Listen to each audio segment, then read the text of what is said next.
Hello friends, welcome back to our channel. তো আমি চলে এসেছি আজকে আবারও একটি নতুন রেসিপি নিয়ে। আজকের রেসিপিটির নাম হচ্ছে সুজির ডোনাট।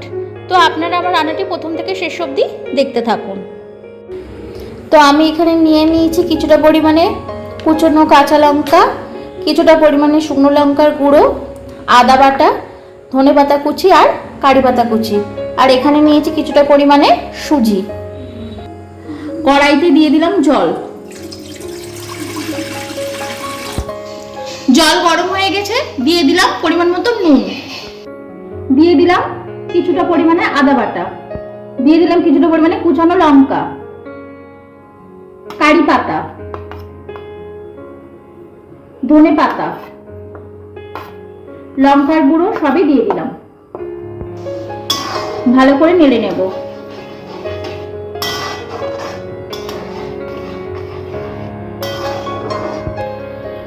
দিয়ে দিলাম সামান্য পরিমাণে সাদা তেল, খুব সামান্য পরিমাণ। এবার দিয়ে দেব সুজিটা। সুজিটাকে খুব ভালোভাবে নেড়ে নিতে হবে, নয়তো কিন্তু সুজিটা দলা পাকিয়ে যাবে। অনবরত নাড়তে হবে।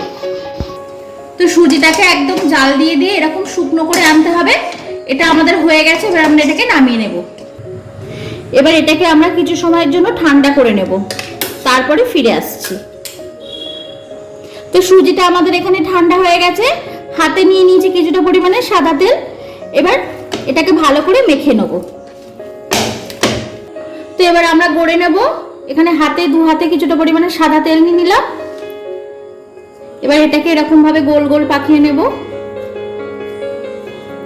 হাতে এরকম ভাবে গোল গোল পাকিয়ে নেব, নিয়ে মাঝখান থেকে এরকম গোল করে নেব। এরকম গোল গোল করে শেপ দিয়ে সবগুলোকে গড়ে নেব।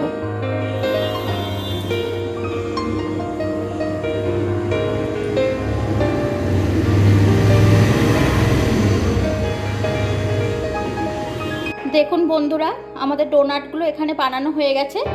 এবার আমরা এগুলোকে তেলে ভেজে নেব। তো আমাদের কড়াই গরম হয়ে গেছে, এবার আমি কড়াইতে দিয়ে দিলাম কিছুটা পরিমাণে সাদা তেল। তো আমাদের এখানে তেল গরম হয়ে গেছে, এবার আমরা এক এক করে ডোনাটগুলোকে ছেড়ে দেব।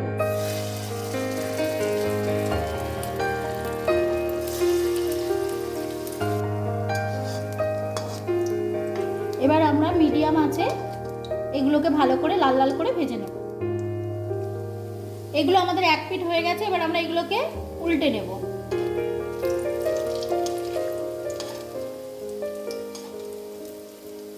বন্ধুরা, এগুলো আমাদের লাল লাল করে ভাজা হয়ে গেছে, এবার আমরা এগুলোকে তুলে নেব। দেখুন বন্ধুরা, রেডি হয়ে গেছে আমাদের সুজির ডোনাট। তো একটা আমি আপনাদেরকে ভেঙে দেখাই কতটা ক্রিস্পি হয়েছে। দেখুন কতটা ক্রিস্পি হয়েছে, কতটা খাস্তা। তো আমার রান্নাটি যদি আপনাদের ভালো লেগে থাকে তাহলে লাইক, কমেন্ট আর শেয়ার করবেন, আর সাবস্ক্রাইব করে আমার পাশে থাকার অনুরোধ রইল।